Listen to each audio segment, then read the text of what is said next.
n'émane pas de Moïse. La dîme a précédé Moïse. Donc, la dîme vient depuis Melchisedec avec Abraham, Genèse chapitre 14. Donc, la dîme est patriarcale, elle n'est pas mosaïque. Donc, ça vient avant la loi de Moïse. Donc, là, ce n'est plus toute une polémique, c'est clair. Je veux dire ceci, que considérant ce qui est dit dans Nombre, dans les Pentateuques, on nous apprend là-bas que les Lévites qui devraient percevoir la dîme devraient prélever par élévation l'offrande qu'on appelle la dîme de la dîme, qui devrait payer au sacrificateur fils d'Aaron. Parce que le sacrificateur fils d'Aaron, c'est eux qui étaient les responsables du sacerdoce. Et les Lévites qui travaillaient étaient comme des subordonnés des sacrificateurs, fils de Lévi, les souverains, le grand souverain ou le souverain sacrificateur. Donc, tout pasteur qui a son père spirituel, son responsable, est obligé de payer lui aussi sa dîme par obéissance en tant qu'enfant de Dieu à son supérieur, parce qu'il dit c'est l'inférieur qui est béni par le supérieur. Donc, comme on doit recevoir la bénédiction, nous sommes censés contribuer et payer aussi, nous de notre part, à ceux qui sont nos responsables. Voilà, on a un commentaire à faire sur la question. Je crois que le docteur Claire, ce qui concerne cette section, et vous, je pense que tout serviteur de Dieu est aussi appelé à obéir à la parole de Dieu. Donc, nous ne sommes pas exclus de ce que la parole de Dieu dit. D'autant plus qu'on n'est pas de Melchisedec, on a tous un départ, une source d'où on vient. Malgré qu'on dirige des églises, on a des pères spirituels, on a des responsables.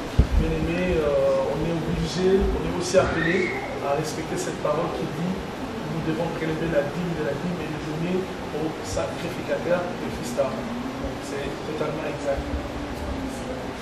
Que pensez-vous de certains hommes de Dieu qui disent à leurs fidèles de ne pas payer leur dîme? Merci pour la question. La question est très fondamentale. Je crois que ce n'est pas une bonne manière de comprendre les Écritures. Ce n'est pas une bonne manière de comprendre les Écritures. Là, j'attire l'attention de tous ceux qui voudraient enseigner la parole de Dieu. Ils ont besoin d'abord de mieux la comprendre. La Bible dit qu'il n'y ait pas beaucoup de gens qui se mettent à enseigner.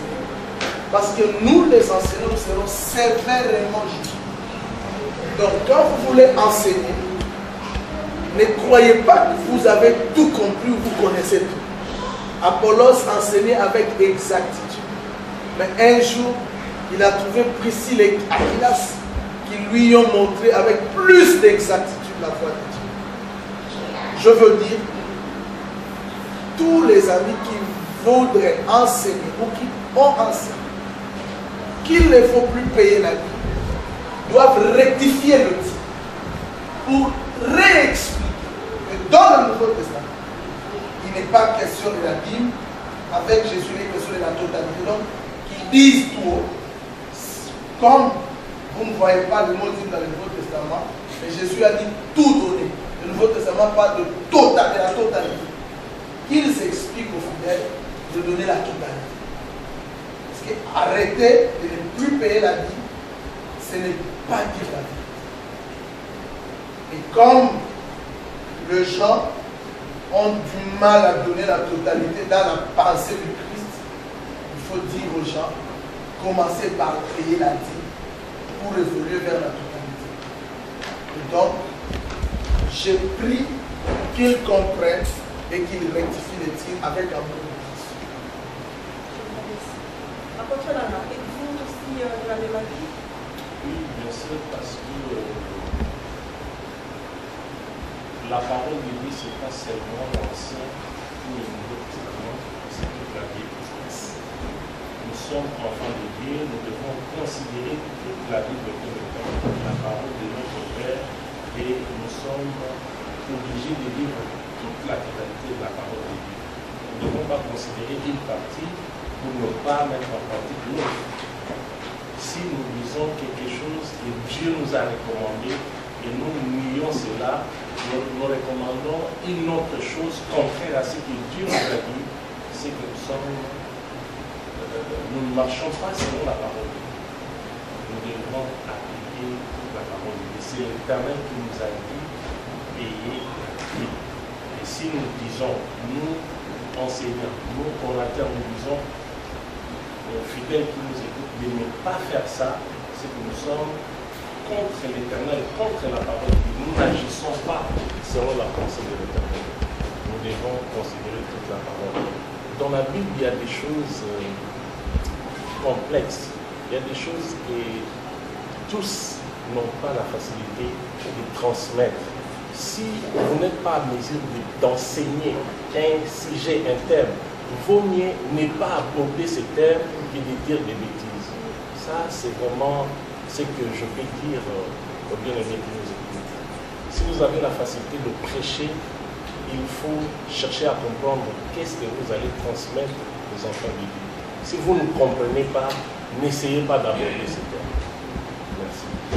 Déjà, pour évoquer cette tendance qui dit de ne pas donner, il rajoute, certains rajoutent qu'il faut donner au-delà.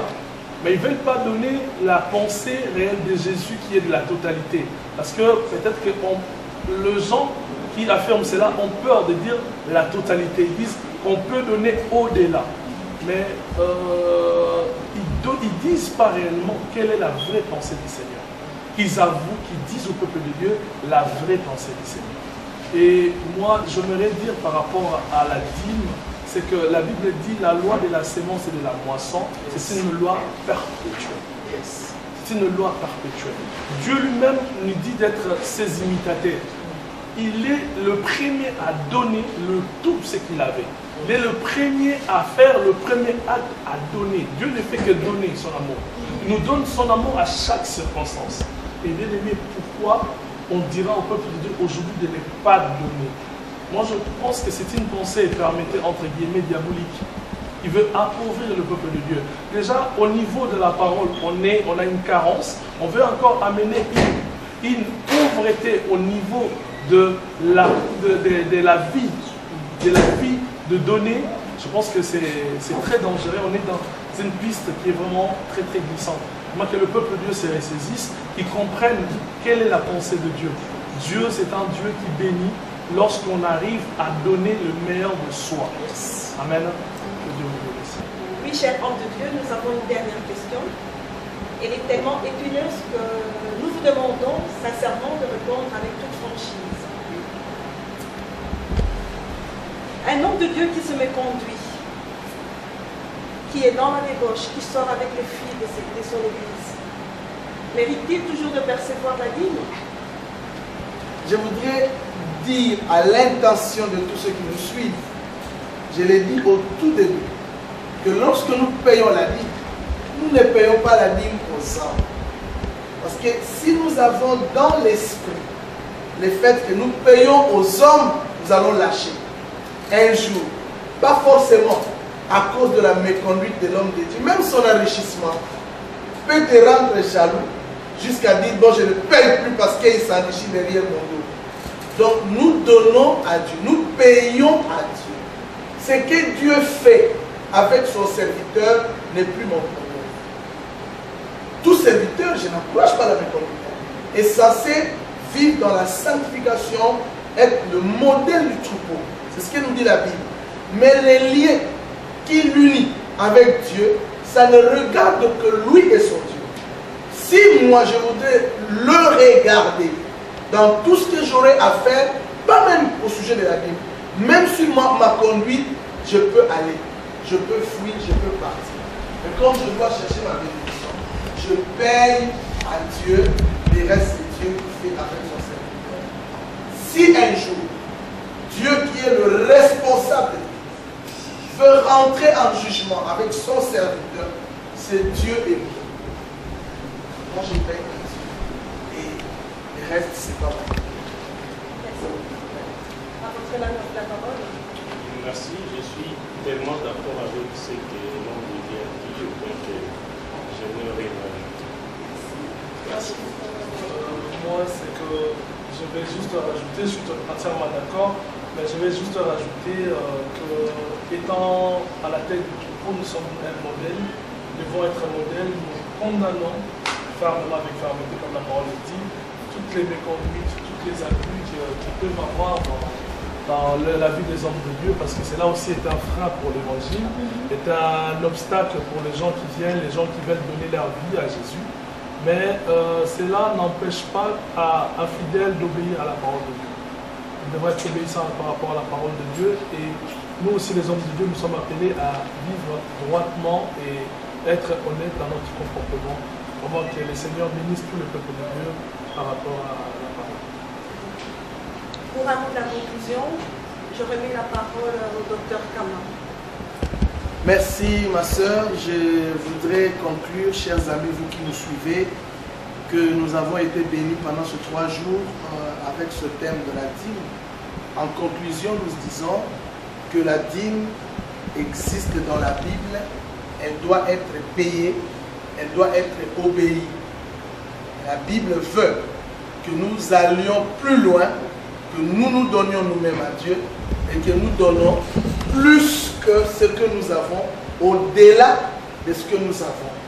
C'est comme ça que Paul a loué les chrétiens de Macédoine qui, dans leur pauvreté intense, qui, dans leurs épreuves, qui, dans leurs difficultés, ont su donner au-delà de leurs moyens.